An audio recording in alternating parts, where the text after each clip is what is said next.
I would like to begin by acknowledging the traditional custodians of Australia and their connections to land, sea, sky, and community. I pay my respects to elders past, present, and emerging, and I extend that respect to all Aboriginal and Torres Strait Islander peoples listening today. Hello, my love, and welcome to the April and Fritz podcast. I am so happy that you're here, and if you're a regular to the podcast, welcome back. If this happens to be your first time tuning in, hello and a big welcome. I have a great episode in store for you. I am your host, Bree, a floral designer and business owner here in Melbourne, Australia. My business is April and Fritz, and this is the April and Fritz podcast. Today we have a guest episode as I'm joined by the lovely Piper of Piper and Posie, who is also a floral designer based here in Melbourne. Piper is incredibly well established, having had her own floristry business now for 5 years. So we'll be diving into her experience as a self-taught florist and how she has worked with clients to achieve their dream event without the need for formal training. And as a potential client, you often don't think about formal training in the floral design space because it's highly creative, and what many people may find surprising is that there are a lot of florists out there with no formal qualification because technically it's not really necessary. So we'll be talking about how she built up her skills as a floral designer and how not having, I guess, a set curriculum of, the floristry course allowed her to develop her own personal style and the business that she has built. I think you're really going to enjoy this episode as Piper is an amazing example of a creative who has really built her business and her skills from the ground up and really become a very well sought after designer. And we even get a little bit of a guest appearance from Pearl, who is Piper's bulldog. So I hope you enjoy the episode and let me know what you think. So I'm joined today by Piper from Piper and Posie, director, owner, floral extraordinaire, dear friend, beautiful human. So I'm very excited to chat with you. And today we're going to be talking about a pretty interesting conversation, which is around the idea of training in the floral industry, I suppose, because Piper and I have had two different experiences before starting our businesses and before kind of moving into this space. So I thought I'd get Pipes on the podcast, have a chat about it, and kind of be able to share a little bit about her experience. So to get us started, why don't we just do a bit of an intro? Can you tell us a little bit about you? How did you kind of get started in floristry? Yeah, definitely. Like Bree said, my name's Piper. I've been a florist for about 5 years now. It was a very organic kind of coming into the industry. It was a bit of an accident. It kind of happened 2 weeks before COVID took over, and I was just drying out my own flowers, collecting them. I just always had so much fun creating. And I put a few photos up on Instagram, and I had some friends reach out and they were like, "Are you selling these?" And I was like, "No, but I guess that I could." So I kind of started out in the dried space doing that kind of thing throughout COVID. I had a few initiatives like, buy your friends some flowers, and we donated, I think 20% to Beyond Blue kind of in that time to, everyone was at home. So making your house pretty and inviting. And then from there, I kind of just snowballed into weddings. I have been a musician for my whole life. My husband and I run Little Wolf Entertainment, which is a music entertainment company. So I've always been in kind of like the wedding sphere. So I knew the business side of it and kind of that thing. But then, moving into floristry was a totally different experience, but one that I've really enjoyed. I love it. I love it so much. And obviously you got a bit of joy out of it. You said you're quite a creative person. So what do you kind of enjoy most about floristry then?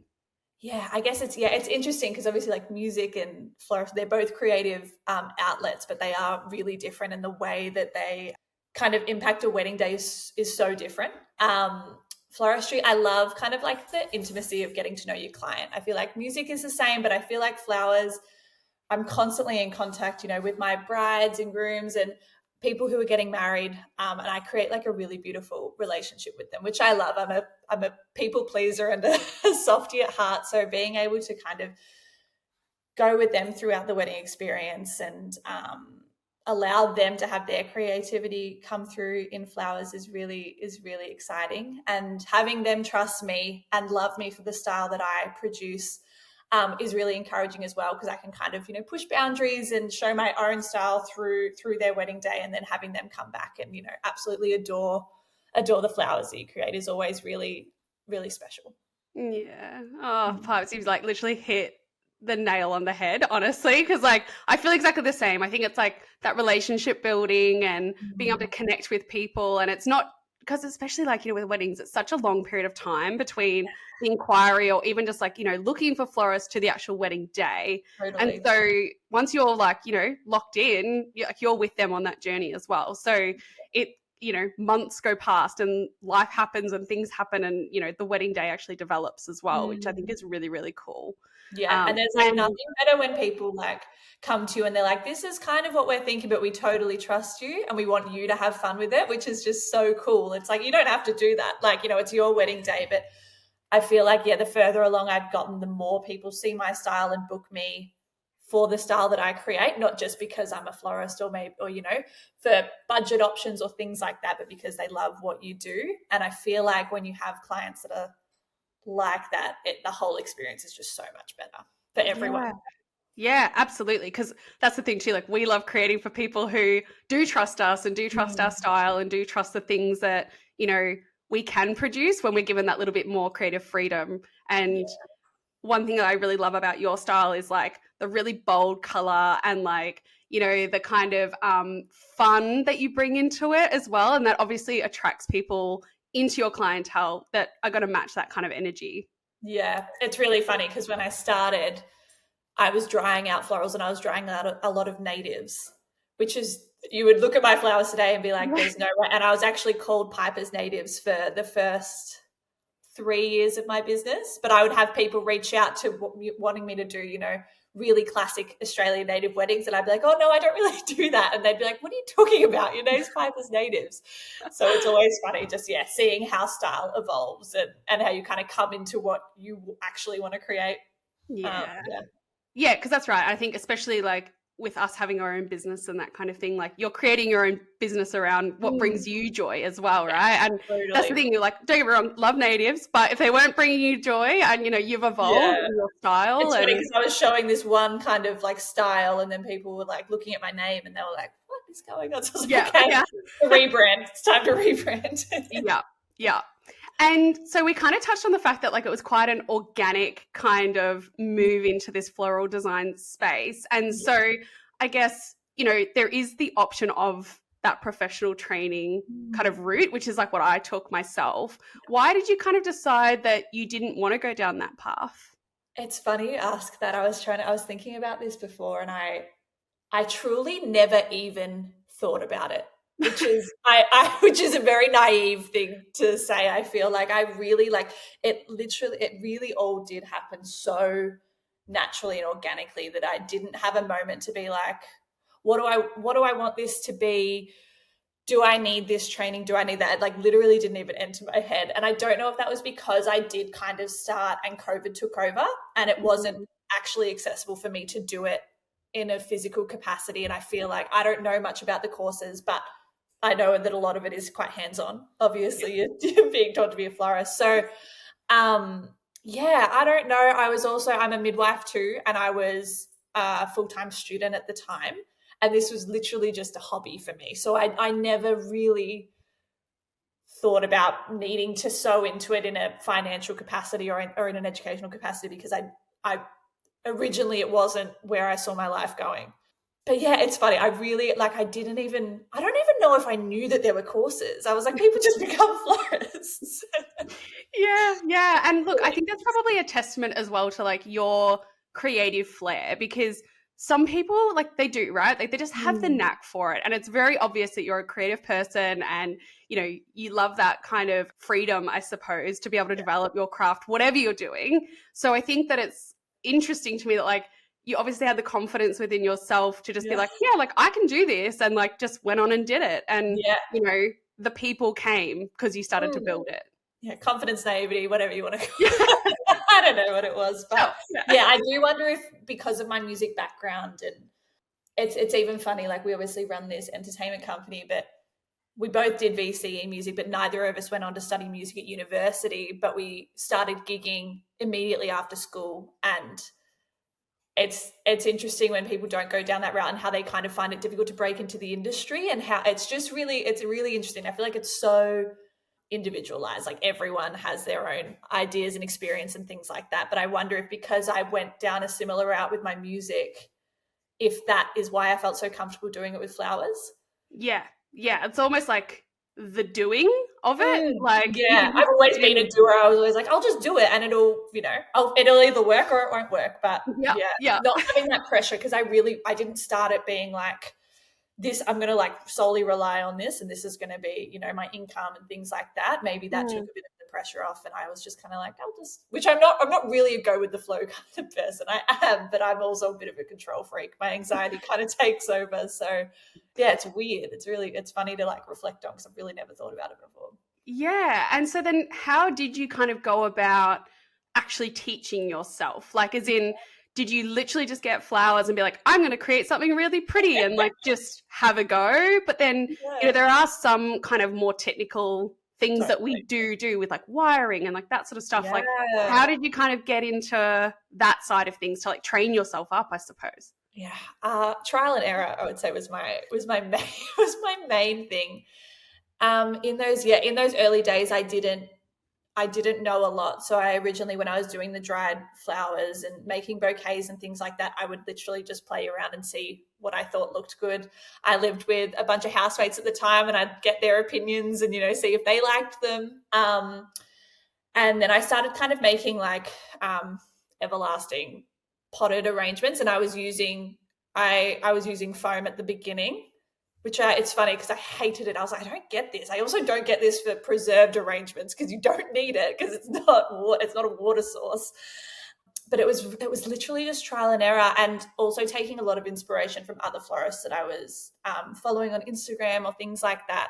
Obviously, I know that like we're both in the Wildflower Academy with the beautiful Ash, and she's been such a source of knowledge for me, which has been really cool. But just, people would put up reels of them creating things, and I'd zoom in and see like what mechanics they were using and things like that. And just trial and error, just heaps of like, I have so many random pots and vessels and weird mechanics that are not meant for flowers or things like that I was like, this could work, this might work. And just, going through that process. But also I didn't take on any jobs before I felt really confident that I could produce a product that was worth the money that I was charging. I really didn't want to. I'm such a people pleaser, and I never felt confident kind of putting myself out there before I felt ready. So it was just heaps of trial and error. Yeah, no. And I think like what's interesting about that is like, even though I have had the professional training side of things, it's still trial and error, right? Totally. Like it's like any new skill, and like, you're flexing that muscle and you're figuring out what works and what doesn't, and what wild pots you can use to, form some crazy mechanic. But I think what's beautiful about it is that like, even with a professional training lens, you do get some kind of, basics, I suppose. But then when push comes to shove and somebody asks you to do something, you may not have necessarily had the training on it anyway. Totally. So it's still a matter of like that creative, like, okay, I just need to like figure this thing out.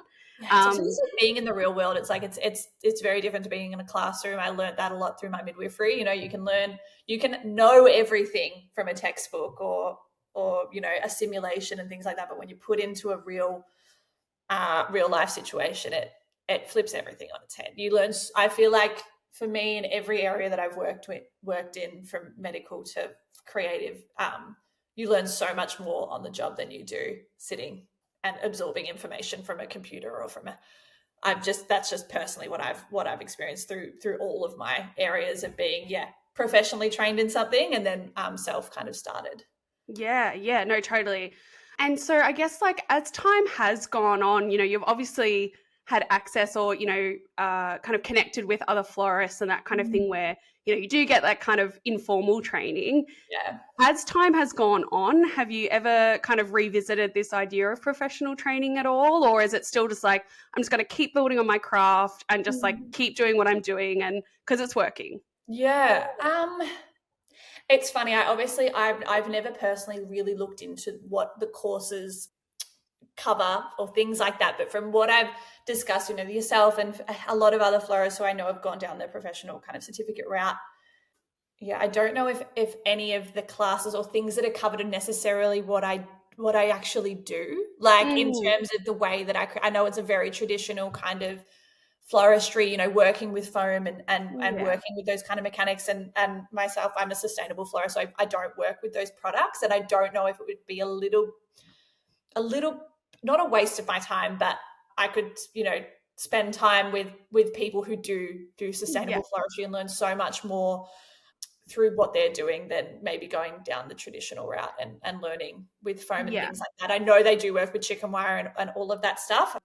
Probably the only times that I've really thought, oh gosh, I feel a bit out of my depth here, is like really weird and wacky installations on things that aren't meant to have installations on them. But I don't think that would be covered either. It's kind of like these really out of the box kind of like ideas that people come up with that I'm like, I'd have to think on my feet anyway, regardless, and I feel like I have enough foundation now with being in the industry for 5 years and creating all these weird and wacky things that you just kind of figure it out.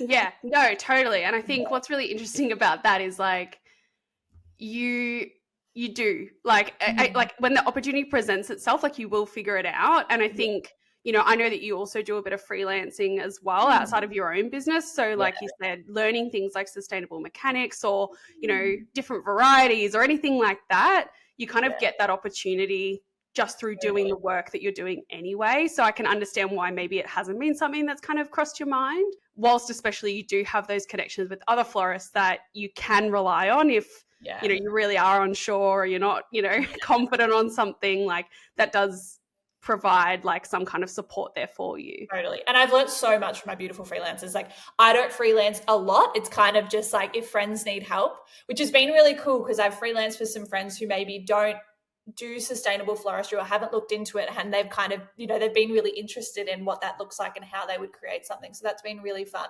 and I've learned so much from like you beautiful girls who have worked for me. Yeah, I mean, as far as like I remember back at one of my first weddings, and I had one of my beautiful freelancers, Val, who she actually worked in a floral shop. She was like, I didn't learn this from being a wedding florist. It's because we pump out so much in a floral shop how to actually reflex roses properly.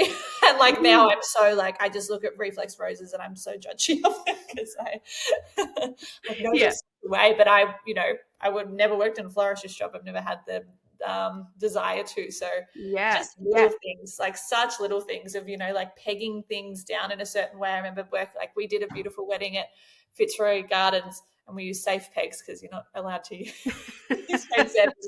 And one of the freelancers was like, oh my gosh, I've never thought of doing that. And I was like, oh, my like one anxiety in life is leaving an event outside and thinking that something's going to blow over. There's nothing that triggers me more. So just like pegging everything down and then being like, oh, are they just like 10 pegs from Bunnings? I'm like, just little stuff. Yeah. No, that's so true. Honestly, like I honestly really do love freelancing because it's all the little tricks of the trade that you kind of pick up that maybe isn't outlined in like a curriculum, right? So I think that it kind of goes hand in hand. Like I do think you need a kind of education to like get yourself going, but at the same time there's nothing really quite like it other than doing it yourself. So let's change direction a little bit because I'm really interested about like kind of the consumer side of things. And obviously, like I said, we've had two very different experiences. So what would you kind of consider in your mind as being like the benefit to a client for somebody who is choosing a florist who's self-taught? Yeah. I don't know.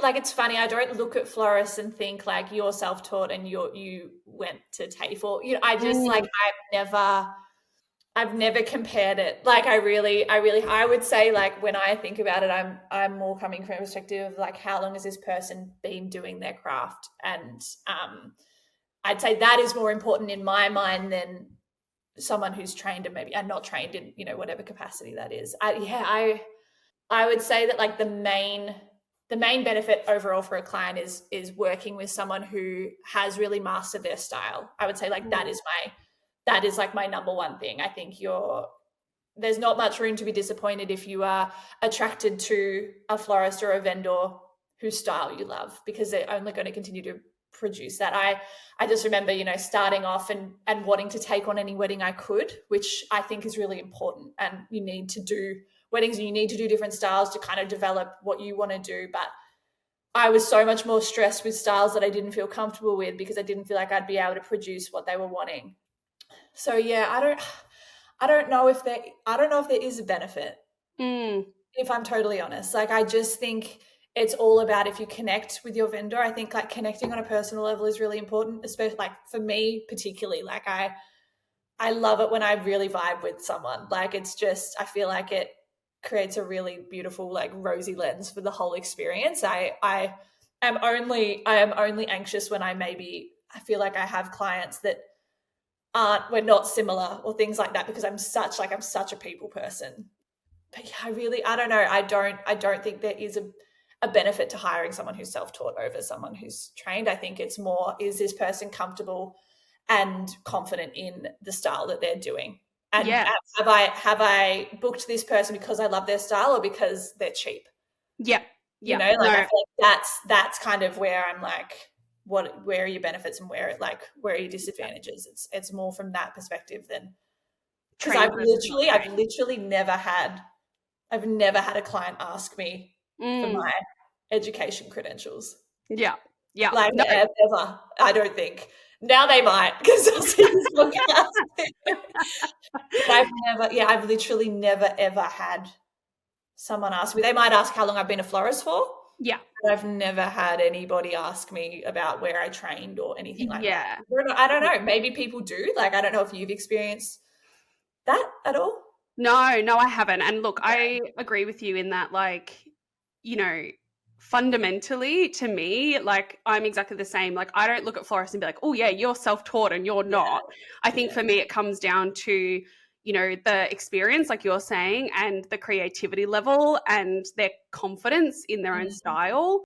Because realistically, regardless of being taught or self-taught, or, whatever, that person still needs to be confident in their style and be confident in working with you. And that to me is the most important thing, because realistically, like, wedding florals are a big investment, and, it's not something that when you break it all down, it comes to training versus not training. I think there's so many other factors in there as well that go well and truly beyond training. For me personally, I think, like, with the actual training situation, it really just came down to my confidence and having the support in place to be able to learn from more experienced florists and having them at my disposal to be able to, like, get the fundamentals right, get the basics right, and kind of fast track, I suppose, being able to, like, get there quicker. Versus, because I was doing it full time. I wasn't doing it as a hobby or anything like that. So, as a hobby, I imagine it does take that little bit more time. So it just kind of offered more of, like, a speedier way to get to that kind of place where I felt more confident. Yeah. No, I get that. And so tell me a little bit about your kind of style, because obviously we said it has changed over time. So I'm really curious about, like, your creativity and where you kind of get your inspiration from and how that all kind of funnels into how you work with clients. And this is also not on the question sheet, but I'm just really curious. No, that's so fun. That's so fun. My style. I mean, it ebbs and flows. I would say that I've definitely come a lot more into my style probably within the last year and a half. When I rebranded was really kind of like that push of, like, this is me, this is what Piper and Posie is, kind of leaving kind of a bit of the past in the past.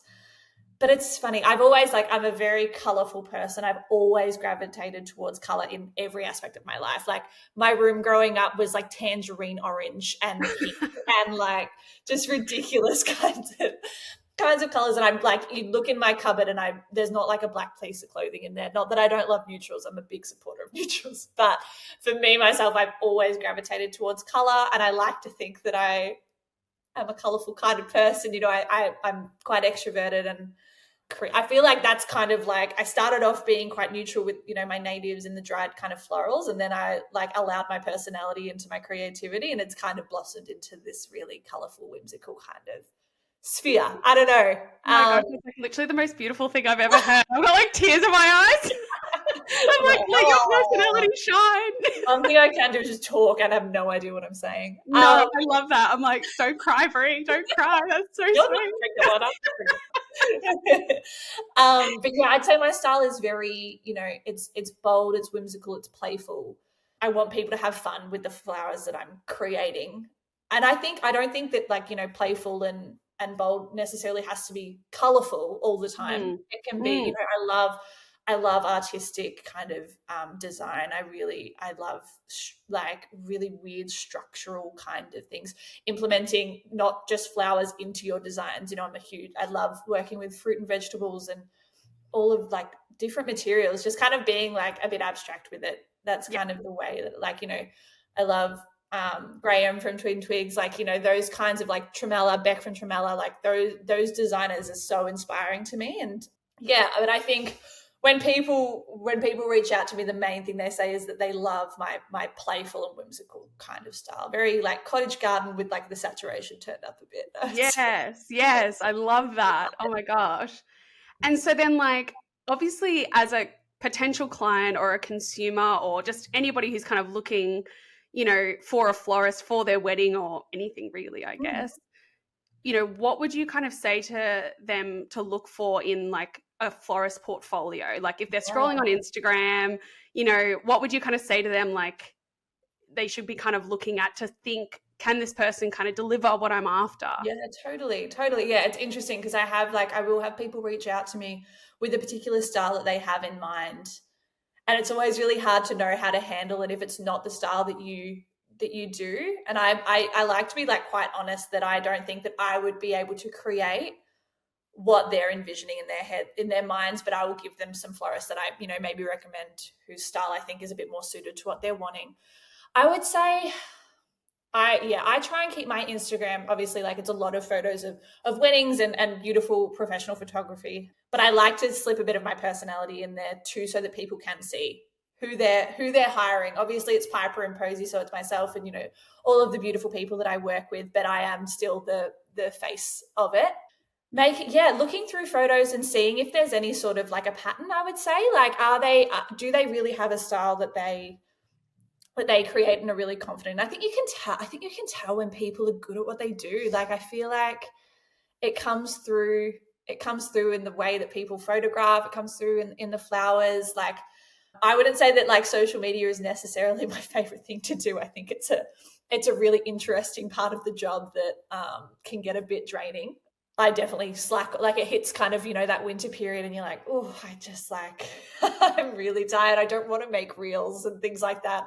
But then you get photos back. Like I got a beautiful wedding back last week that was one of my like favorite weddings I've ever done. The photographer that they hired was really artsy, and it's really cool when you see who people have as vendors. When people fill out, I have a questionnaire that they fill out and I have a little section for them to fill out who they've already booked. And it's really cool when you see vendors that you're like, oh, I can see the style that how these people want to have their wedding. Like they are booking in people that really complement each other, which is really cool. So I think, having like looking at all your vendors, like who is really important to you. You know, some people really value photography over florals. Some people value music over videography, things like that. And then kind of looking at those people and it's like, will these people work well together? I think it's like a really important thing as well. Yeah. But I don't know, we're such like floristry is such a visual thing. Like, you know, unfortunately it is like people gravitate towards pretty things and some people love color, some people hate it, which is fine. Yeah. It's so fine. If you look on my page and you're like, oh no, this is not it for me, that's all good. Like, so fine. I'm not offended by it because I've created a style that will attract people that like it. Yeah. And every florist is different. Yeah. Everyone creates beautiful, beautiful things in their own unique ways. And I think that that's like the real beauty of it.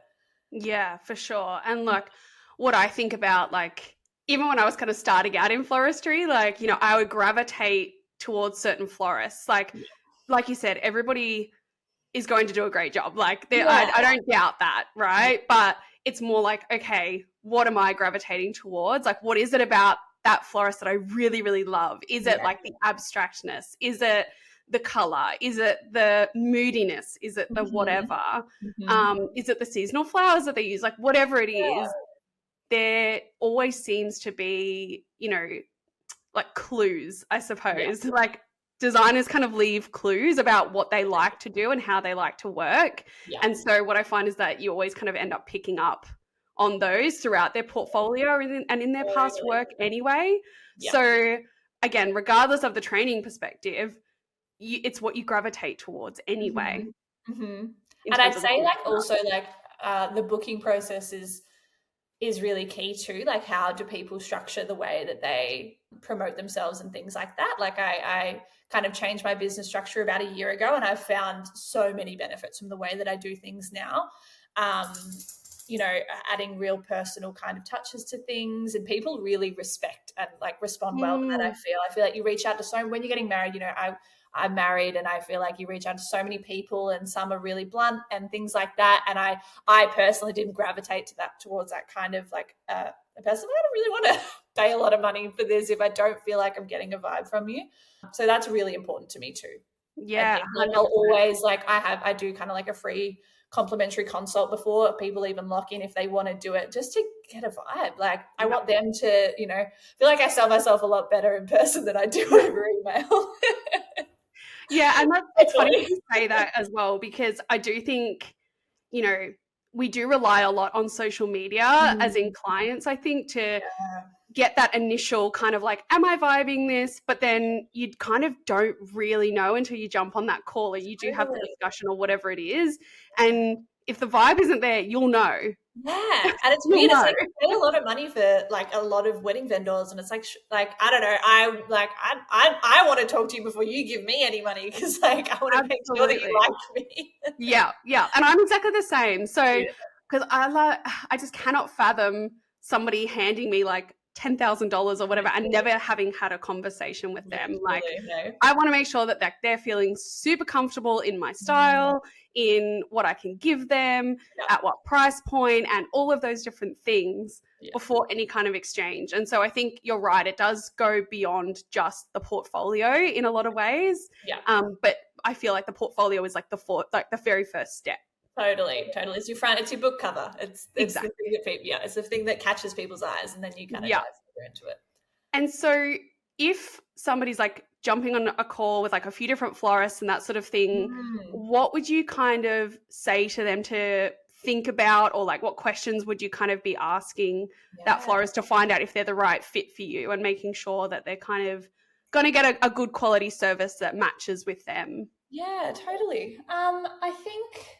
I think it's important to have an idea of what you're wanting from your day. Like, you know, I totally understand that flowers is not everyone's cup of tea, or, you know, you have an idea in mind, but you have no idea how to translate that into like telling someone what you're wanting. When people come to me, like, they fill out my proposal first, which kind of gives a lot of little triggers, little light bulbs of like things to think about. And it's really clear to me after that what I need to chat to people about, to try and like, you know, get a little bit further into what they're wanting, you know, color palettes, things like that. When people have really strong ideas of certain flower types that they're wanting in their mind, but, you know, they want summer florals in August or things like that, just aren't doable, jumping on a call and chatting through different options. I'd say having a florist that, you know, you're like, I want, you know, marigolds or something in August, when they're just not available, and jumping on a call with your florist and having them be able to tell you different substitutes that will hopefully be available. I mean, we work in a fresh product industry, so it's always difficult. We're also in Melbourne, which makes it even more difficult to know what's going to be available. But I would say leaving a conversation and feeling like you have the trust in your vendor that they will provide a beautiful service, regardless of what, like, they will be able to use their creativity and flexibility to create something that you will love, even if it's not necessarily exactly what you had in mind. I always create mood boards for my clients, and the whole idea of it is like, this is a mood board, this is the goal. How we get there may be different depending on what's available. And I'd say just like being able to feel comfortable and confident in the vendor that you book to create that for you, and kind of giving that trust to them, and like taking it off, because you can't control it. Like, I'm so glad I was my own florist, which I don't know if I'll ever do again, would recommend, but I changed my mind so many times, so many times. And I totally understand that happens to people as well. So, but yeah, booking in with someone that really reflects your style, I would say, is the key thing. And just, the trust. I'd say trust is like such a key. It's just such like an important thing to me. People leaving a conversation and being like, we really feel like you're going to be able to produce something beautiful, regardless of what it is. Like, this is our color palette. Go crazy. Yeah. I don't know. I don't know if that really answers the question, but no, totally. I would say trust is like my main takeaway. Just being like, I really trust this person will produce a good product. Because you've got so much to worry about when you're getting married. Like, there's so many moving cogs, and I think that just having vendors that you can just dust your hands clean and be like, I give this all to you and I trust you, and I'm going to move on to the next stressor. Yeah, totally. Because I think, like, and correct me if I'm wrong, but like fundamentally, like, there's not one single question that you can ask to be like, I should trust this person. Yeah. It's the, like, you know, the compounding effect of that whole discussion and the mood board that they're sending you and the color palette that they're working towards and all of those different things. So it's not as straightforward as being like, can I trust you? Yes or no? It's not. And you'll know when something's kind of not quite right. Like, maybe, you know, the person hasn't like quite captured the color palette correctly or quite captured the style or whatever it is. And so like you can then make a decision like, okay, well, you know, I trust them enough that like we can work through this, or this is maybe not the right person for me. Yeah. And I think also like when people come to you with when they come to you with questions where they're like, you know, I'm not really sure, what do you recommend for this area? And like, if you really like what they recommend or you really don't like what they recommend, that's a teller as well, I guess. You know, when people come to me with ideas and I've maybe worked at the venue before and have done something different, I'll always be like, love what you're thinking. This is just another option if you're open to it. Totally fine if you're not open to it. But just giving, because sometimes, you know, you get bogged down in Pinterest. And also I think when you're talking to a florist and you haven't booked them in yet and you bring them reference photos from Pinterest and things like that, that they don't oversell themselves or oversell what they can do for the price that you're wanting to work within or what they work within. I think I love Instagram and I love Pinterest, but I think is a really unrealistic idea of what can be created within budgets. We know that, you know, wedding florals are really expensive, and actually what you get for what you pay isn't probably what you think initially. Like, you know, you bring a photo to someone and it looks beautiful, and then you look at the size of the person compared to the size of the florals, and it's actually like a 30-meter structure and things like that. So having someone that kind of breaks that down for you and gives you a realistic expectation of what your budget is and what to expect with that, I think is really important as well. Because you also don't want to, you know, you don't want to book someone or have a florist working for you that's not making anything themselves. Like, there's no point, there's no joy in that at all, because they're just going to get bitter by the time it comes around. So yeah, I'd say like really trust and realistic expectations are really a really good thing to kind of look out for. Yeah. And I think you raise a really good point around, like, you know, if, for example, like you've got one florist or, you know, one designer in any space, I would argue, not even just floristry, but even it's just like menus or whatever, stationery and stuff. Like, if you've got one that's saying like, listen, this is kind of where we're at and this is what you can expect for within our scope of practice and how we work. And, you know, this is how it's going to kind of be, versus like, yeah, I'll give you the world. And I can do it at the cheapest price and whatever. Like, I think we have to use a little bit of like logic to say something maybe doesn't quite feel right. And as hard of a truth sometimes as it is to be like, oh, I want that big thing, but I only want to pay that price or whatever it is, that I would much prefer to have somebody in my corner who's telling me the hard truth straight up than somebody who's promising me the world and then disappointing me later. Yeah, totally. It's so tricky. It's so tricky because I totally understand that, like, you're booking in so many vendors and you do get to a point where you're like, oh, I just don't know if I have this budget.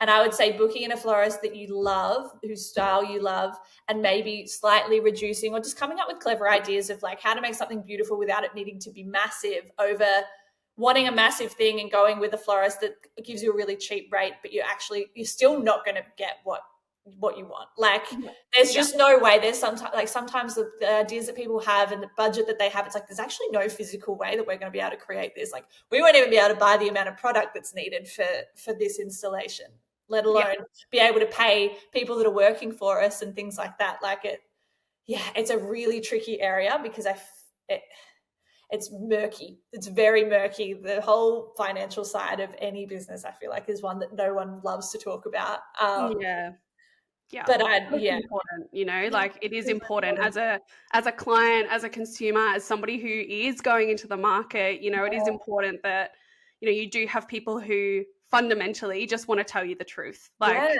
and that's what I try and be really upfront about my expenses and my with clients now. Like the system that I use when they look at their questionnaire, it's all priced, and it's all a rough price because obviously, you know, customization and all of that is a very big thing. But I'm very upfront with, you know, even like my labor and my setup costs, which I rarely have questioned, very occasionally, which I'm so happy to explain to people because I don't think it's really understood how much work goes into wedding flowers.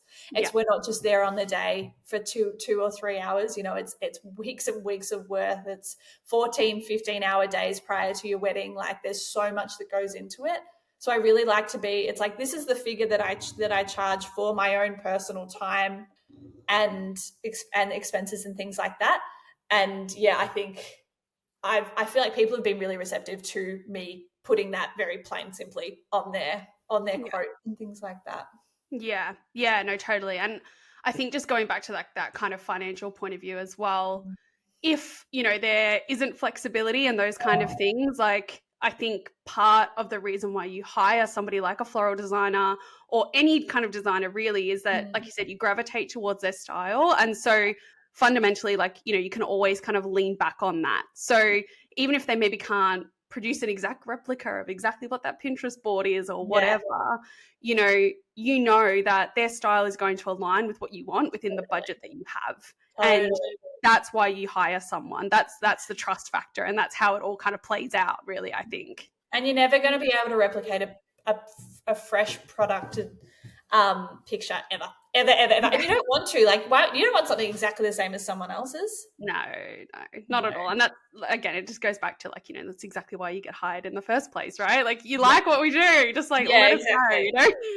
No, totally. And just kind of to wrap up, I suppose, do you have any like final thoughts or advice or anything like that around, like, you know, how clients can kind of make the best choice for themselves with choosing a floral designer, regardless of their training? I feel like I've said it. I feel like I'm a broken record with what I've been saying, but just making sure that you vibe with them. I think, like, making sure that, you can really, really trust them, that you like the person that they are, like florals and things like that. Like I spend so much time communicating with my clients, and like, I think, I don't know, weddings are so stressful. Weddings can be really stressful. And personally, from my experience, having vendors who you don't fully trust or feel, or just don't, like, you know, maybe don't even feel like, you know, are they going to rock up on the day, or what's going to happen here? Like, it really creates a lot of anxiety. And I'd say that, like, having vendors that are really confident in what they do